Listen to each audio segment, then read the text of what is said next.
वर्तमान में अफगानिस्तान की भौगोलिक स्थिति पूर्व और दक्षिण में पाकिस्तान, पश्चिम में ईरान और उत्तर में मध्य एशियाई राज्यों में तुर्कमेनिस्तान, उज्बेकिस्तान और ताजिकिस्तान से घिरा है। इसकी झीजियांग चीन के साथ भी एक छोटी सी सीमा लगती है। अफगानिस्तान में पिछले साल 14 अगस्त को तालिबान ने सत्ता हथिया ली थी। उसके बाद देश में चले आ रहे कायदे कानूनों को ताक पर रख दिया था। तालिबानियों ने अशरफ गनी की सरकार से सत्ता को छीनकर खुद को अफगानिस्तान की सत्ता पर काबिज कर लिया था। तालिबानियों ने अफगानिस्तान पर दूसरी बार सत्ता ग्रहण की है। इससे पहले भी 1996 में वह लोग अफगानिस्तान पर शासन कर चुके हैं। सत्ता संभालते ही उन्होंने बहुत सारे वादे जनता से किए थे और यह भरोसा दिलाया था कि उनकी शासन पुरानी सरकार से अलग होगा और खासकर महिलाओं की स्थिति बहुत ही अलग होगी।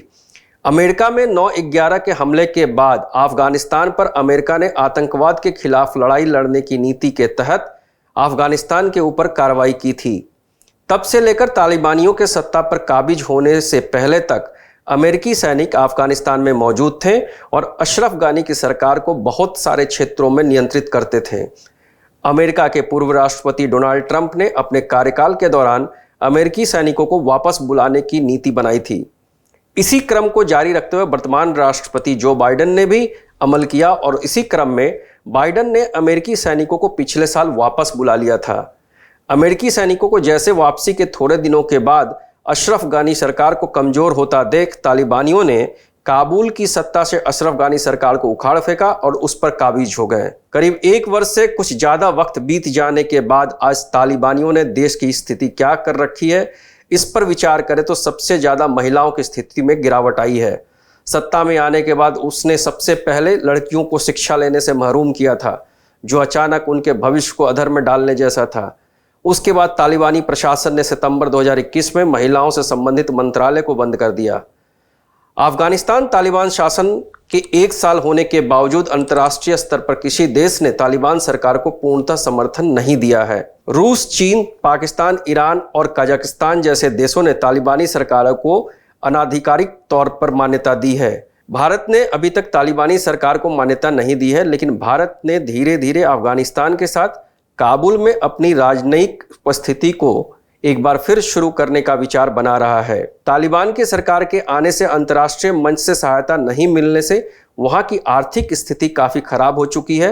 अफगानिस्तान में गरीबी और भुखमरी अपने चरम पर है और अभी हाल में भारत ने अफगानिस्तान को सहायता के तौर पर पाकिस्तान के रास्ते 2000 टन गेहूं की 3 खेप भेज चुका है। अफगानिस्तान के लोगों की मदद करने का भारत का प्रयास निरंतर जारी है।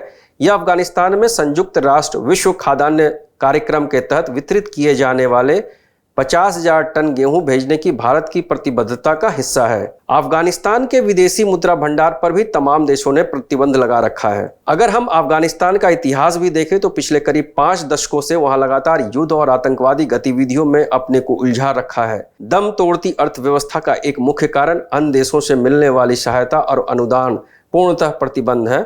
पिछले 1 सालों के अंदर भी मस्जिदों, मदरसों के अलावा अल्पसंख्यकों के धार्मिक संस्थानों पर आपराधिक घटनाएं देखने को मिली हैं, जिस कारण यह देश आर्थिक और राजनीतिक रूप से स्थिर नहीं हो पाया है। पाकिस्तान के साथ तालिबान के रिश्ते लगातार तनावपूर्ण ही रहे हैं। भारत के दूतावास में कार्यरत कूटनीति टीम से तालिबान ने आग्रह किया है कि वह अफगानिस्तान में पहले से चले आ रहे परियोजनाओं को शुरू करे। वर्तमान में वहां की वास्तविक स्थिति को देखकर भारत बहुत उत्साहित नहीं है। अगर भारत के विदेश मंत्रालय की माने तो वैश्विक स्तर पर अपनी शाख मजबूत करने के ख्याल से अफगानिस्तान भारत के साथ अपने रिश्तों को सुधारने की कोशिश कर रहा है। अगर भारत पुरानी योजनाओं को शुरू करता भी है तो सबसे बड़ी समस्या यह है कि काम करने के लिए उपकरण वहां कैसे भेजा जाए और स्थल मार्ग के द्वारा पाकिस्तान की सीमाओं से होकर उनको जाना पड़ेगा। लेकिन परेशानी यहाँ एक ही है कि तालिबानियों के संबंध अपने पड़ोसी मुल्क पाकिस्तान से बहुत अच्छे नहीं हैं। ऐसे में क्या पाकिस्तान अपने देश की सीमाओं के अंदर से अफगानिस्तान में उपकरण ले जाने की अनुमति देगा या नहीं?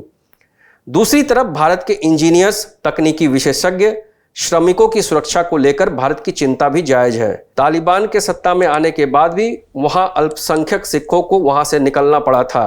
वहां कोई भी भारतीय जाने से कतरा रहा है, क्योंकि अगर किसी भी प्रकार की आकस्मिक दुर्घटना होती है, वह किसी भी कारोबार के लिए या किसी व्यक्ति के लिए कोई वहां बीमा कवरेज नहीं है।